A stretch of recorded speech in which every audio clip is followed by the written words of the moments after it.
اچھا ایسا بھی ہوتا ہے کہ رمضان المبارک میں عبادات میں خوب محنت کرنے والے احباب سے اگر رمضان المبارک کے بعد کسی گناہ کا ارتکاب ہو جائے تو شیطان انہیں اس وہم میں مبتلا کر دیتا ہے کہ اب رمضان المبارک میں کی گئی ساری محنت برباد ہو چکی ہے، دیکھ کس قدر محنت سے تو رمضان المبارک میں گناہوں سے بچتا رہا، اب تیرے اس گناہ نے سب کی یہ کرائے پر پانی پھیر دیا، ساری محنت برباد کر دی۔ اس بابرکت مہینے کی ٹریننگ کے ذریعے جتنی روحانی قوت تو نے حاصل کی تھی وہ اب ساری زائل ہو چکی ہے، برباد ہو چکی ہے، ختم ہو چکی ہے۔ اور جب اس گناہ نے تیری رمضان المبارک کی ساری محنت اور عبادات کے نور کو ہی ضائع کر دیا ہے تو پھر باقی گناہوں میں بھی ملوث ہو جا، آئندہ رمضان المبارک میں دیکھا جائے گا، پھر زیادہ محنت کر لینا۔ یوں وہ نادان انسان اس شیطانی وسوسے میں مبتلا ہو کر دیگر بے شمار گناہوں کا ارتکاب کر لیتا ہے اور ایک مرتبہ پھر گناہوں بری زندگی گزارنا شروع کر دیتا ہے۔ حالانکہ برباد کچھ نہیں ہوا تھا، اس سے صرف ایک دو گناہ ہو گئے تھے، اسے فوراً خلوص دل سے توبہ کرنی تھی۔ ماہ رمضان کا وہ نور اور وہ روحانی برکات اسے اس گناہ کے بعد بھی حاصل تھی۔ ایسے بے وقوف انسان کی مثال اس وہمی عورت کی طرح ہے جس کے متعلق اللہ جل وعلا نے سورہ النحل میں ارشاد فرمایا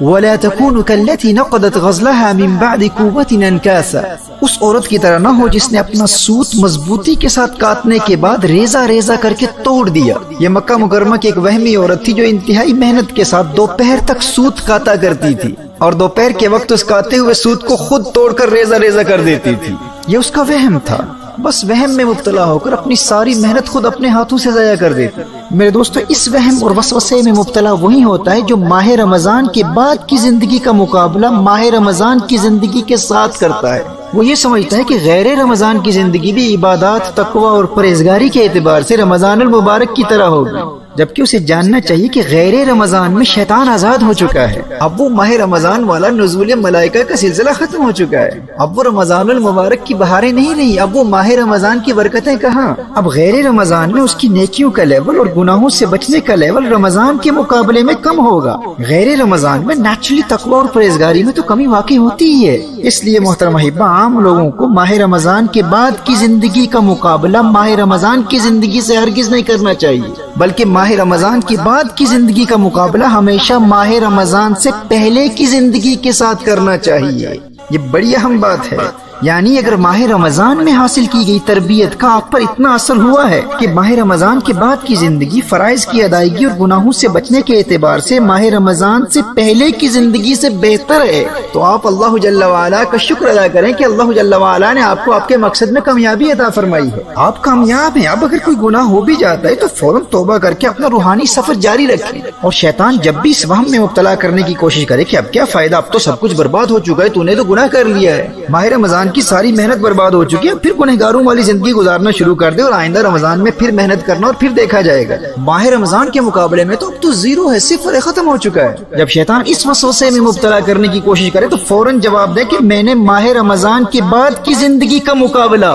ماہ رمضان کی زندگی کے ساتھ نہیں، ماہ رمضان کی زندگی سے پہلے کی زندگی کے ساتھ کرنا ہے، اور ابھی سے آئندہ ماہ رمضان کی تیاری بھی شروع ہو چکی ہے، اور میری یہ کوشش ہوگی کہ میرا آنے والا ماہ رمضان اس گزرے ہوئے پچھلے ماہ رمضان سے بہتر ہو، اور رمضان کے بعد والے 11 مہینے رمضان سے پہلے والے 11 مہینوں سے عبادات اور تقوی کے اعتبار سے بہتر ہوں۔ محترم احبہ، آپ تصور کیجئے جب آپ کے ماہ رمضان کے بعد والے 11 مہینے فرائض کی ادائیگی، تلاوت قرآن، صدقات، درود و سلام اور دیگر عبادات کے اعتبار سے ماہ رمضان سے پہلے والے 11 مہینوں سے ہر سال بہتر ہوتے چلے جائیں گے، اور ہر نئے رمضان میں پہلے والے رمضان کی بنسبت آپ کی عبادات میں اضافہ ہوتا چلا جائے گا، تو آپ کے ایمان، تقوی اور پرہیزگاری میں کس قدر ترقی ہوگی اور دل میں کس قدر نور پیدا ہوگا۔ یہ پختہ ارادہ کر رہے اور اللہ جل وعلا سے دعا بھی مانگتے رہے کہ یا اللہ، میری یہ خواہش ہے کہ جب میری زندگی کا آخری ماہ رمضان آئے تو وہ میری زندگی کا سب سے بہترین ماہ رمضان ہو۔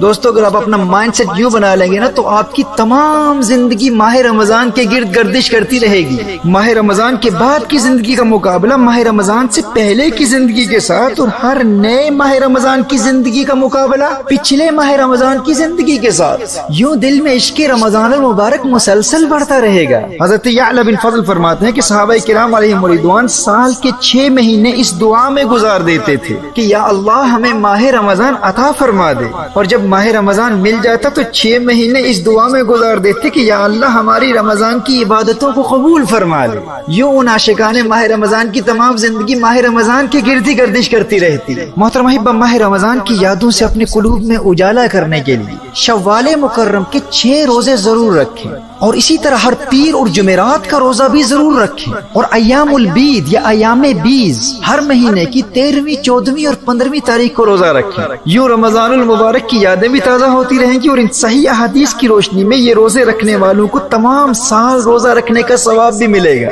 اور صحیح مسلم کی حدیث ہے فَهَذَا صِيَامُ الدَّهْرِ كُلِّهِ، جو ہر مہینے 3 روزے رکھتا ہے نا اسے پوری زندگی روزے رکھنے کا ثواب ملے گا۔ اور اسی طرح غیر رمضان میں ان 11 مہینوں میں صدقات کا سلسلہ بھی جاری رکھیں، خوب دل لگا کر تلاوت قرآن کریم بھی کیجیے، درود و سلام کے گجرے بھی نچھاور کرتے رہیں، اور استغفار اور لا حول ولا قوت الا باللہ العلی العظیم کا کثرت سے ورد کرتے رہیں۔ سنن ابی داؤد کی حدیث کی روشنی میں اگر رزق میں برکت و کثرت چاہتے ہو تو استغفار پڑھتے رہو، استغفر اللہ کثرت سے پڑھتے رہو۔ جو استغفار کی کثرت کرتا ہے تو اللہ جل وعلا اسے ایسے طریقوں سے مال و دولت عطا فرماتا ہے جو اس کے وہم و گمان میں بھی نہیں ہوتے۔ اور اگر غموں سے بچنا چاہتے ہو، زندگی میں خوشیاں چاہتے ہو، اور لوگوں کی محتاجی سے بچنا چاہتے ہو، تو میرے آقا صلی اللہ علیہ وآلہ وسلم کے اس فرمان پر یقین کر لو کہ جو لا حول ولا قوت الا باللہ العلی العظیم پڑھتا رہتا ہے، اللہ جل وعلا اس کے غموں کو دور کر دیتا ہے، اور وہ دنیا میں کسی کا محتاج نہیں ہوتا۔